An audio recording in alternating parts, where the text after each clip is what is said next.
A few thousand Hindus live in Belgium, and most of them come from India or Nepal. Who are they, and why do we call them Hindu? It is perhaps easy to say who is a Christian or who is a Muslim, starting with the belief in the only one God. It's not that easy with the Hindu. After studying Hinduism for nearly 60 years, I have developed my own simple definition. But I'm not sure that all Hindus here or in India will be satisfied with my definition. I have three basic points. 1. A Hindu does not eat beef and has respect for the cow. 2. A Hindu arranges the marriage of his children and respects a diet as it is prescribed by the tradition of his subcaste. And 3. Hindus know that they are born again and again in a different body, basically according to the result of their karma or deeds. These are 3 points: cow, caste, and karma. Okay, very simple, but I have Hindu friends who do once in a while eat a good steak and call themselves Hindu. Other friends allow their children to marry outside the prescription of the subcaste, but they call themselves Hindu. And other friends openly say that karma is nonsense, but still they are Hindu. And you see, in my definition, I do not speak about God with a capital or gods.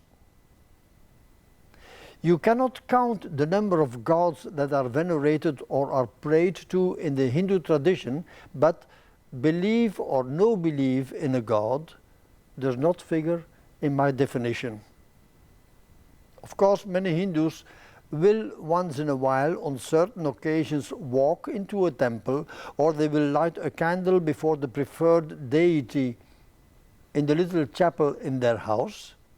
But even if you do not worship any god at all, you may be called a Hindu. I call my definition very simple, but of course it is not that simple. Let us start with the holy cow, who is not holy. The cow is not holy, but for the farmer who works on the fields since thousands of years and who needs a cow to produce calves, the cow is somehow sacred and definitely not to be eaten. And this is typical for the Hindu tradition. If there is a taboo on the material level, that taboo is lifted to a higher level, with the result that killing a cow or neglecting a cow goes against a cosmic order. We should also not ignore the fact that since a few centuries, the taboo against eating the meat of a cow has become a political issue since the arrival of the Muslims from the 15th century onwards. Muslims do kill cows, we Hindus do not. That became a political slogan. In India, many Hindus resent very much the Muslim tradition of saying Allahu Akbar, God is great, at the moment when they kill a cow or a sheep. For many Hindus in India, a cow may be respected as much as an older member of the family, or with some families as a lower deity in the Hindu pantheon. There are numerous quotes of Mahatma Gandhi expressing his respect for the cow. I quote only one. Quote, "The protection of the cow is the gift of Hinduism to the world. Hinduism will live as long as there are Hindus to protect the cow. Hindus will be judged not by their sacred signs on the forehead, not by the correct chanting of mantras, not by their pilgrimages, not by their observance of the caste rules, but they will be judged by their ability to protect the cow. End of the quotation of 1921. Let me bring now the second point of my definition. Hindus know that they are born again and again in a different body, in a particular caste, basically according to the result of their karma or deeds. Everyone will understand that about caste and karma, hundreds of books have been published.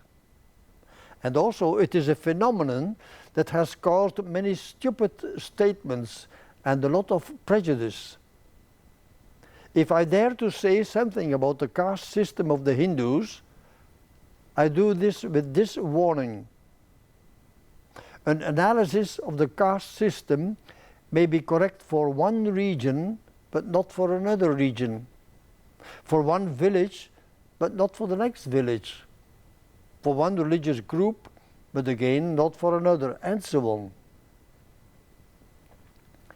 Traditionally, we speak about 4 castes: the Brahmins or priests, the Kshatriyas or kings and military class, the Vaishyas or farmers and merchants, and the Shudras or servants. And outside this traditional classification of 4 groups, we have the outcasts and the tribals, who according to some sources are now grouped as Dalits and maybe nearly half of the Hindu population in India. In some Hindu circles, the Dalits too are called Hindu, but not everyone agrees with this opinion. It may be noted also that the Brahmins are only 5% of the Hindu population in India. This basic structure of 4 groups plus the Dalits may be helpful, but the reality is a society of hundreds of subcastes, sometimes called Gotra in Hindi. Within that Gotra classification, Hindus will arrange the marriage of their children and they will define their diet for cooking. These subcastes are different from any classification one could imagine. Classification according to profession, family connection or religion.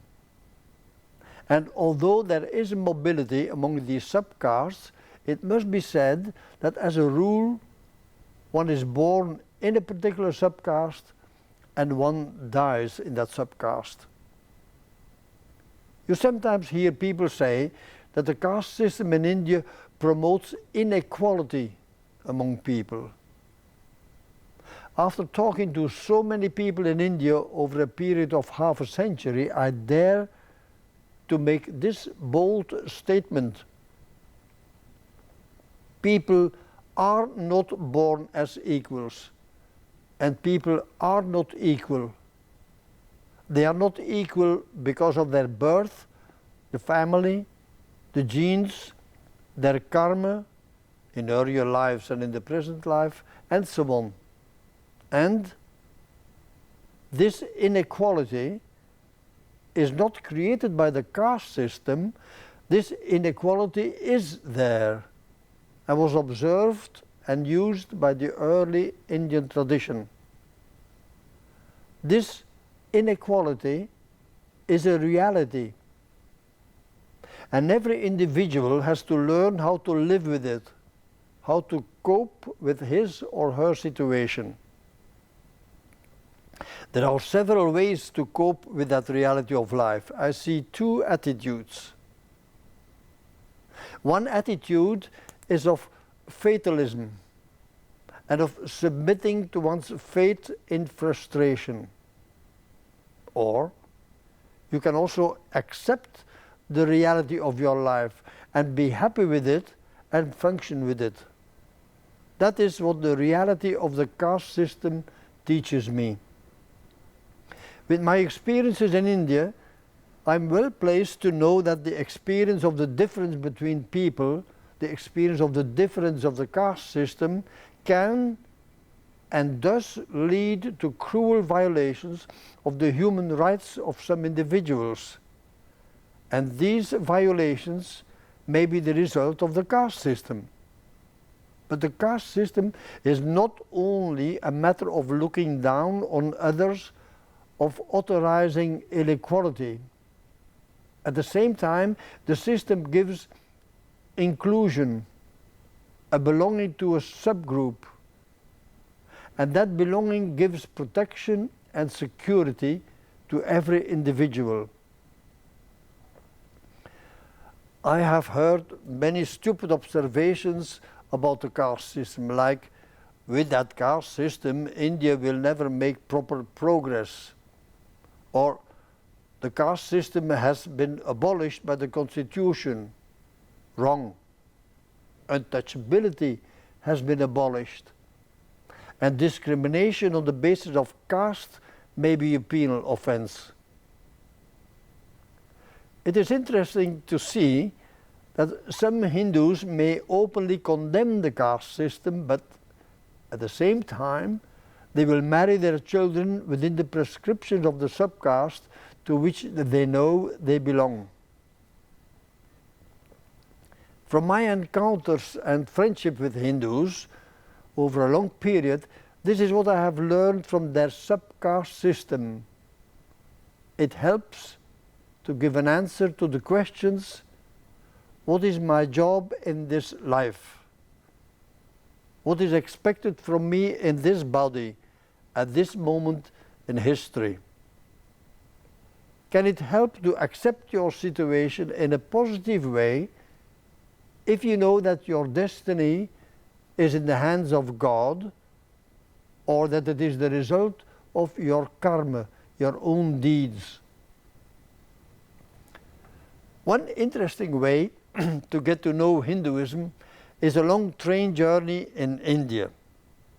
And in the long conversations, hundreds of miles long, you will hear a Brahmin explaining that his life is the result of good deeds in previous lives.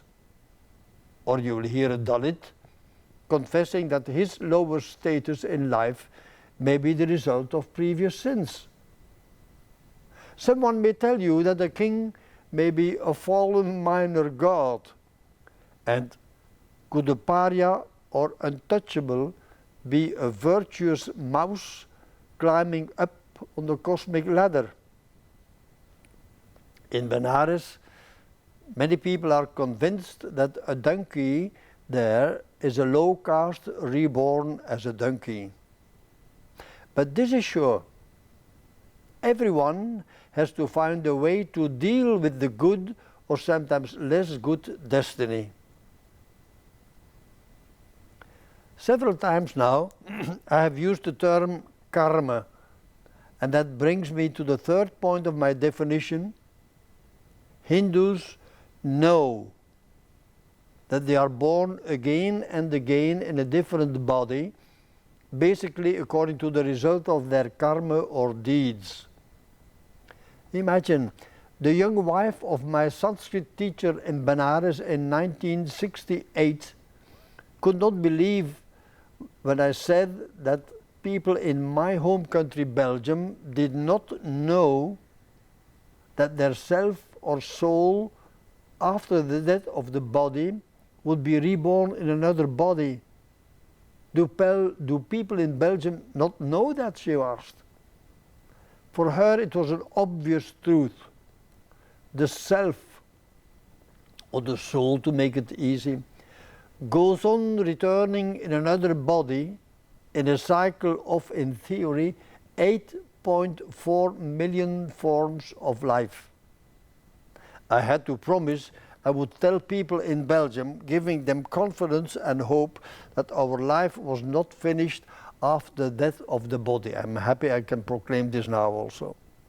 For a Hindu, the term reincarnation is a wrong translation of the Sanskrit term punarjanma, which literally means again birth, rebirth. Reincarnation implies a rebirth in a body. For a Hindu, punarjanma is a journey through all kinds of life, plants, animals, and eventually human, and the other way around. If we want to understand this punarjanma, or again birth, we have to understand another important Sanskrit word, karma. Literally, karma means a deed, an activity in previous births and in the present life. And those deeds, that karma, influence the quality of life in my present birth. The term karma refers to your total sum of activities, good or bad, but also to a cosmic law that rules everything that exists.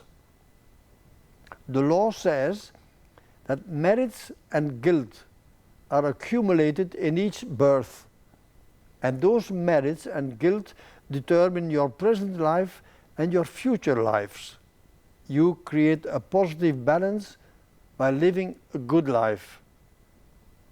This law of cause and consequence governs the cosmos as much as the rotation of planets and galaxies are following a prescribed pattern. As an illustration, I give a quote from the famous Sanskrit work, the Hitupdesha of the 8th century. Quote, "One friend only will follow you when you die. It is the merit of your virtue. All else will perish along with your body." Most Hindus believe that God is concerned with the cosmos and with every mortal, with every flower, but also the gods have to follow this law of cause and consequence. And therefore, even the God you worship or pray to cannot change this cosmic law of karma regarding you. And then questions come to the mind immediately, like, if God is good and almighty, why does he allow all this suffering among humans? Or why should I pray to a God who cannot change my fate? For the Hindu believer, this is the answer. God is good, and in his goodness, he goes on creating new worlds and universes and creatures. And in this way, God gives a chance to all souls, all selves, to find a new body, to atone for past evil acts, or to improve the positive credit which you carry. All that is in view of mukti, or liberation, which is the ultimate aim of our existence. For many believers, in the presence of God in our lives, it is clear that belief in God also leads to a more ethical life and better karma. This is sure. If you have a happy life now, you are being rewarded for good deeds in your previous lives, and the other way around. Of course, the law of karma implies that not all consequences are experienced in one life, and therefore rebirth is essential. Most Hindus will accept this simple definition of karma and rebirth. The 8.4 million rebirths are a theoretical figure for, let us say, innumerable. Every soul or self has gone through many lives before this human life, and there is no doubt that many of us will have to come back in another life. If you meet a Hindu, The 3 points of my definition, cow, caste, karma, are perhaps not the most visible. What is most visible is the colorful dress of the ladies and the joyful ceremonies in their temples, and for me the very tasty food. To conclude, let me point out that Hinduism is a very old philosophical and religious tradition with an enormous variety of beliefs and rituals. This variety is perhaps most visible in the types of ritual with which a Hindu worships his or her preferred deity, the Ishtadev. This preferred deity, this Ishtadev, may be a male god, Ganesh, or Krishna, or Ram, and so on, or a goddess, Radha, Durga, and others. A ritual may be very simple or very complex, performed by a learned Brahmin, but the aim of the ritual is the same everywhere. The ritual is meant to lift a person from the material level to a spiritual level. A current misconception about Hinduism is the belief that Hindus worship many gods. One day, many years ago, I asked my Sanskrit teacher in Benares how many Hindu gods there were. He replied with the question, "How many Hindus are there now?"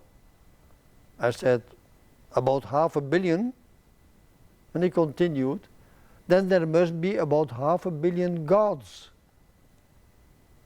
I dare to say that in general, a Hindu prays to one God with a capital, that he worships one God, and each god or deity he prays to is a path to that unknown one God. I said earlier that most Hindus have a preferred deity, or Ishtadev. And it may happen that members of one family have a different Ishtadev. That should not be a cause for conflict, because each preferred God is identified with all the qualities of the unknown God with the capital, and one deity should not be a rival for another deity. Religious wars, as they were waged between Catholics and Protestants in Europe, or between Shia and Sunni Muslims, cannot exist in Hinduism. Hindus proclaim the unity of God as much as they accept variety in worship. When we look at the worship in Hindu temples, we notice a difference between the temples dedicated to Shiva and those dedicated to Vishnu or to Krishna or to another deity. Worship in a Hindu temple may be very lively, but it is not a must, like the weekly Mass on Sunday for Christians or the Friday prayer for Muslims. I have read hundreds of beautiful personal prayers currently sung in temples. Let me give you one only to conclude. In my meditation, I gave you a form, O God without form. In beautiful verses, I sing about you, O God, who cannot be described. On pilgrimage to specific places, O God, I deny that you are everywhere. Lord of this universe, please forgive me my shortcomings.